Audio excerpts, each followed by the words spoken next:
Hello दोस्तों, मैं are के रंजन आप सभी लोगों को अपने यूट्यूब चैनल ऑनलाइन स्टडी नगर में स्वागत करते हैं।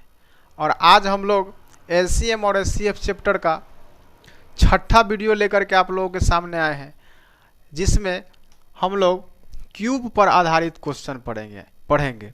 तो देखिए, इसमें आप लोगों को क्वेश्चन जो पूछेगा, इससे पहले जो 5वां वीडियो था उसमें स्क्वायर पर आधारित यानी वर्ग पर आधारित क्वेश्चन हम लोग कर चुके हैं।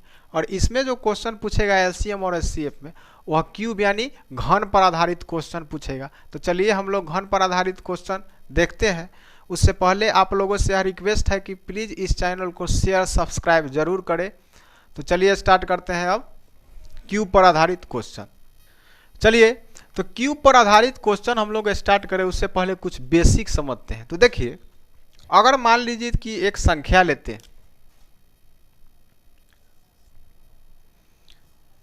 729 एक संख्या ली, और 729 जो है एक क्या है, पूर्ण क्यूब संख्या है, यानी पूर्ण घन संख्या है, यानी 9 का क्यूब होता है। 9 का जब क्यूब करते हैं तो 729 होता है। अब इसको हम लोग क्या करते हैं, पहले इसको फैक्टर करते हैं। तो देखिए, फैक्टर जब इसको करते हैं तो 3 दूना 6, एक इसमें बचता है, यानी 4 तिहाई 12 और 3 तिहाई 9। फिर इसको फैक्टर करते हैं तो 8 तिरी 24, 3 इकाई 3। फिर इसको करते हैं 3 से, तो 3 दूना 6, 7 8 यानी 3 7 21। फिर 3 से करते हैं तो 3 नमा 27। फिर इसको 3 से फैक्टर करते हैं तो 3 तिहाई 9। अब देखिए, जब 729 जो था एक पूर्ण घन संख्या था, और उसका जब हम फैक्टर किए तो 3 गुने 3 यानी 3 3 3 3 3 आया। अब इसमें हम लोग देखते हैं कि ये जो 3 है वह कितना है, तो 1 2 3 4 5 6 यानी 6 गो 3 है। अब देखिए, इसमें 3 जो है वह 3 का पेयर में आया है। देखिए 1 2 3 यानी 3 को हम 3 का क्यूब लिख सकते हैं, और गुने 3 का क्यूब इसको लिख सकते हैं। ये बराबर क्या हो सकता है, 729 होगा। तो देखिए, कहने का मतलब यह है, इस बेसिक कंसेप्ट से हम लोग यह समझते हैं कि कोई भी अगर संख्या अगर पूर्ण घन संख्या हो तो उसका जो फैक्टर होगा यानी वह क्या होगा, 3 के पेयर, यानी 3। जब भी कोई संख्या फैक्टर में आएगा तो वह 3 के पेयर में आएगा। और स्क्वायर में हम लोग पढ़े थे कि उसमें क्या होता है, 2 के पेयर में आता है। हमेशा जो संख्या होगा वह क्या होगा, 2 के पेयर में आएगा, यानी 1 पेयर आएगा। और इसमें जो संख्या आएगा वह 3, एक संख्या 3 बार रिपीट करेगा, यानी 3 के पेयर में रहेगा। तो इस बात को आप लोग समझ गए। अब देखिए, इससे हम लोग क्वेश्चन कैसे बनाते हैं इसी कंसेप्ट से। चलिए हम लोग देखते हैं एक क्वेश्चन को पहले। चलिए इस क्वेश्चन को देखिए पहले। तो देखिए, इस क्वेश्चन में कहता है, और ये जो क्वेश्चन आप लोगों को बोर्ड पर अगर नहीं दिखता होगा तो पहले आप लोग ऊपर स्क्रीन पर आपको क्वेश्चन मिल जाएगा, आप देख करके पहले बना भी सकते हैं। तो देखिए, क्वेश्चन में कहता है कि वह न्यूनतम घन संख्या कौन सी है। तो देखिए, हमें क्या कर रहा है, न्यूनतम कर रहा है, यानी इसका एलसीएम निकलेगा। न्यूनतम या छोटा कहे या लघुत्तम संख्या कहे तो क्या निकालना है, एलसीएम निकालना है। तो कहता है कि वह न्यूनतम घन संख्या कौन सी है जो 24, 36, 48 और 64 में से प्रत्येक से पूर्णतः विभक्त है।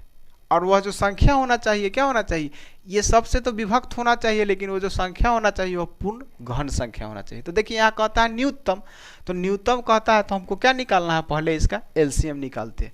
तो एलसीएम निकालते हैं 24, 36, 48 और 64। इसका हम लोग क्या करते हैं, एलसीएम निकालते हैं। एलसीएम हम निकालते हैं तो 2 से लगाते हैं तो 12 दूना 24, 18 दूना 36 और 24 दूना 48 और 32 दूना 64। फिर इसमें 2 से लगाते हैं तो 2 छक 12, 9 दूना 18, 12 दूना 24 और 16 दूना 32। फिर इसको 2 से लगाते हैं तो 2 तिहाई 6, 9 का 9, 6 दूना 12, 8 दूना 16। फिर इसमें 2 से लगाएंगे तो 3 का 3 हो जाएगा, 9 का 9 हो जाएगा, 3 दूना 6 और 4 दूना 8। अब इसमें हम लोग लगाते हैं तो 3 से लगेगा, तो 3 1 जा 3, 3 3 जा 9, 3 का 1 और 4 का 4। अब देखिए, इसमें लगने वाला नहीं। अब देखिए, अब यहाँ जब हम एलसीएम किए तो इसका जब लॉसा निकालते हैं तो लॉसा में हमको क्या मिला, दो कितने टाइम मिला, तो वो 1 2 3 4 यानी 4 बार 2 मिला, तो 2 गुने 2 गुने 2 गुने 2। उसके बाद 3 2 टाइम्स मिला, तो 2 बार इसको क्या करेंगे 3 इंटू 3, और एक बार क्या मिला 4 मिला। अब देखिए इसको जब हम गुना, ये जो क्या आया हम लोगों को एक तरह से क्या आया फैक्टर इसका आया। अब इसमें देखिए जो संख्या दिया हुआ है वह अभाज्य संख्या में है, तो 2 तो अभाज्य संख्या में है, 3 अभाज्य संख्या में है, लेकिन 4 जो है वह अभाज्य संख्या में नहीं है। तो पहले इसको क्या करेंगे अब अभाज्य गुणनखंड कर देंगे। तो जब अभाज्य गुणनखंड करते हैं तो 2 इंटू 2 इंटू 2 इंटू 2, 4 जब हम इधर ले आएंगे गुना में है 4 को, अगर चलिए पहले इसको समझिए 3 इंटू 3 इंटू, अब 4 को क्या लिख सकते हैं 2 इंटू 2 लिख सकते हैं। अब देखिए अब जब हम यहाँ इसका गुणनखंड कर दिए अभाज्य गुणनखंड में, तो हमको 2 कितने बार मिलता है, तो 1 2 3 4 5 6 बार हमको 2 मिलता है। तो कहने का मतलब है जो 3 का पेयर बन रहा है 2 का कितने बार बन रहा है, एक बार 2 बार मिल रहा है, तो 2 को हमको एक जगह कर लेते हैं, तो 2 into 2 into 2 into 2 into 2 into 2 यानी 6 को क्या लिखे 2 लिखे। तो एक पेयर इसका बन गया, एक पेयर इसका बन गया, 1 2 3 4 5 6 को क्या है 2। 3 जो है वह कितने बार है, तो 2 बार है 3 इंटू 3। तो देखिए इसमें देखते हैं कि 2 का जो पेयर बन रहा है वह 3 टाइम्स तो बन रहा है 2 बार, लेकिन 3 का जो पेयर है वह सिर्फ 2 ही है। तो इसमें 3 का पेयर बनाने के लिए हमको क्या करना होगा, एक 3 से इसमें गुना करना होगा। तो इसमें एक 3 से क्या कर देंगे गुना कर देंगे 3 से, और इसको क्या कर देते हैं इसको डॉट से, इसको हम डॉट से इसको क्या किए दर्शा देते हैं। तो एक 3 क्या करेंगे हम अपना मन से इसमें क्या करेंगे गुना कर देंगे। जब एक 3 अपना मन से इसमें गुना करते हैं तो ये भी क्या हो जाता है 3 का पेयर बन जाता है। अब देखिए ये भी 3 का पेयर, ये भी 3 का पेयर, और ये भी 3 का पेयर बन गया। जब 3 का पेयर बन गया इसको मल्टीप्लाई करेंगे गुना करेंगे, और जो संख्या आएगा वह क्या आएगा पूर्ण घन संख्या आएगा, क्योंकि घन संख्या का जो फैक्टर होता है वह पूर्ण क्या होता है वह 3 का पेयर में आता है। तो 3 का पेयर में आ गया, इसको जब गुना करेंगे जो संख्या आएगा वह पूर्ण घन संख्या आएगा, जो 24 36 48 और 64 चारों से क्या होगा पूरा विभाजित होगा। तो चलिए इसको हम लोग गुना करते हैं। तो जब गुना करते हैं तो क्या आता है 2 दूना 4 4 दूना 8 8 दूना 16 16 दूना 32 32 दूना 64, यानी सब 2 को अब गुना करते हैं तो 64 आया, 3 तिया 9 9 तिया 27, और 3 को गुना किए तो 27 है। 64 और 27 को गुना किए 28 के 8 हासिल 2 7 5 35 7 6 42 43 44, यानी 44, 4 दूना 8 और 6 दूना 12, 8 8 4 12 के 2 हासिल 1 5 2 7, यानी 1728 आया। इसका गुना करने के बाद क्या आया 1728। इसका क्या आया लसो नहीं आया, बल्कि लसो जो था उसमें एक 3 क्या किए अपना मन से क्या किए गुना किए, ताकि यह क्या हो 3 पेयर में बन जाए। तो इसका जो उत्तर आया कितना आया 1728 आया।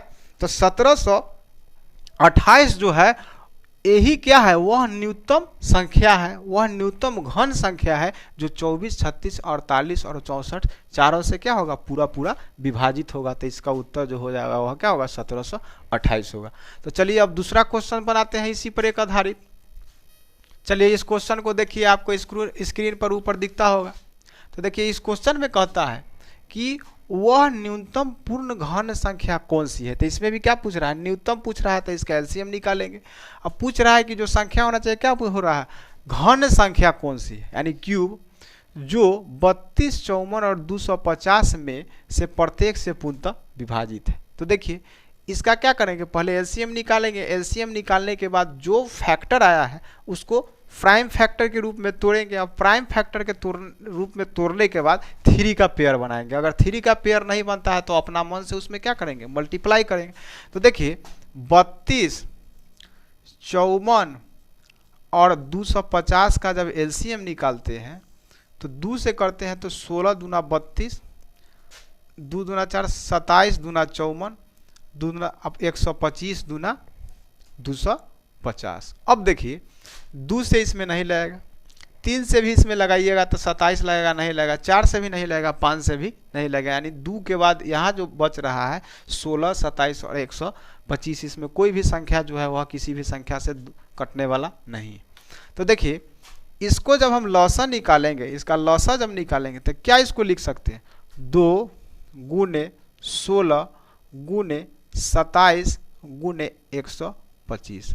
अब देखिए जब इसका लौसा निकाले जो ये संख्या है, यह क्या है, अभाज्य संख्या के गुणनखंड के रूप में लिखा हुआ नहीं है। तो पहले हम इसको क्या करेंगे, अभाज्य संख्या के गुणनखंड यानी प्राइम नंबर जो होगा उस प्राइम नंबर के फॉर्म में इसको निकालेंगे। तो देखिए प्राइम नंबर के फॉर्म में निकालेंगे तो ये 2 हो जाएगा, गुने 16 को हम क्या लिख सकते हैं, 2 गुने 2 गुने 2 यानी 2 दूना 4, 4 दूना 8 गुने 2, यानी इस 16 को क्या किए 4 बार 2 से को गुना करेंगे तो 16 हो गया।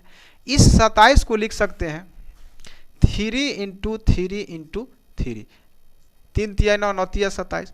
और 125 को लिख सकते हैं 5 इंटू 5 इंटू 5, यानी 50, 25, 25, 25, 125। अब देखिए जब इसका प्राइम फैक्टराइजेशन किए, प्राइम नंबर में सबको जब गुणनखंड तोड़े तो हम लोग क्या पाते हैं कि 2 का एक पेयर, 2 जो संख्या है उसका 3 संख्या का एक पेयर बन रहा है, 3 का भी पेयर बन जा रहा है, 5 का भी 3 पेयर बन जा रहा है। लेकिन 2 जो है वह क्या है, 2 1 2 3 4 5 गो 2 है, तो 3 2 का तो पेयर बन गया एक पेयर। लेकिन दूसरा जो है वह 2 गो 2 है, यानी 2 है। इसमें अगर इसका भी पेयर पुर जा रहा है, 3 गो पुर जा रहे हैं, 1 2 3, इसका भी पेयर पुर जा रहा है। लेकिन इसमें क्या है 2 ही गो 2 है, 1 2 और अगर रखते तो क्या होता, ये भी 2 जो था वह क्या हो जाता, 3 का पेयर बन जाता। तो इसको क्या करना है कि इसमें 2 जो है 2 गो है, तो इसमें एक और 2 से अगर हम गुना कर देते हैं, अपना मन से एक और 2 से जब गुना कर देंगे तो ये भी पेयर में हो गया 3 का पेयर, इसमें भी 3 का पेयर, इसमें भी 3 का पेयर, और ये जो 2 है ये भी 2 और एक यहाँ अपना मन से लेकर के 3 का पेयर बन जाता है। अब जब इसको हम लोग गुना करते हैं तो 2 दूना 4, 4 दूना 8, 8 दूना 16, 16 32, इसको जब गुना कीजिएगा यहाँ से यहाँ तक ला तो आपको क्या आ जाएगा 100। यहाँ पर आपको गुना करने के बाद 216 पर 3 गो 0 प्राप्त होता है, यानी 216, यानी इकाई दहाई सैकड़ा हजार 10,000 लाख, यानी 2,16,000 जो यहाँ प्राप्त हुआ। यही जो संख्या जो होगा यह पूर्ण घन संख्या होगा, जो कि क्या होगा 32, 54 और 250 से पूरा विभाजित होगा। तो चलिए आज हम लोग इस पर आधारित 2 क्वेश्चन पढ़ते हैं। आप लोगों को ऐसा अगर क्वेश्चन किसी भी बुक में मिलता है तो आप इस ढंग से बना करके देखिए, आपको बनेगा। तो चलिए, और आप लोगों से फिर से रिक्वेस्ट है कि प्लीज़ इस चैनल को शेयर सब्सक्राइब और ज़रूर करें। और आप लोगों को अगर यह वीडियो अगर आपको समझ में नहीं आया होगा तो आप LCM और SCF का जो प्लेलिस्ट है उसमें जाइए और 1 से लेकर के जो 7 वीडियो पीछे जो दिया गया है 6 वीडियो, उसको देखिए, आपको समझ में आएगा। तो चलिए आज के लिए इतना ही, धन्यवाद। जय हिंद, जय भारत।